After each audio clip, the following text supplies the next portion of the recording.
Bumalik sa spotlight si 8th Division World Champion Manny Pacquiao at handa na naman itong sumabak sa boxing ring. Sa darating na Hulyo 19, haharapin niya ang mas batang WBC welterweight champion na si Mario Barrios sa Las Vegas. Marami ang nagulat sa kanyang pagbabalik, lalo pat 46 anyos na si Pacquiao, habang si Barrios ay nasa 30 anyos pa lamang at kasalukuyang nasa rurok ng kanyang career. Pero ayon kay Pacquiao, wala siyang kinatatakutan. Aniya, don't worry about it. Ipinapakita lang na determinado siyang patunayan na may ibubuga pa siya. Pagkatapos ng pagkatalo sa nakaraang eleksyon, tutok na ulit si Manny sa boxing.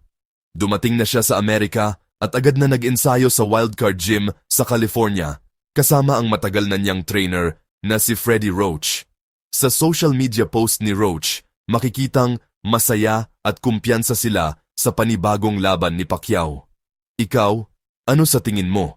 May pag-asa kayang manalo si dating boxing champ Manny Pacquiao? Comment below. CSTK channel subscribe, follow, like and share.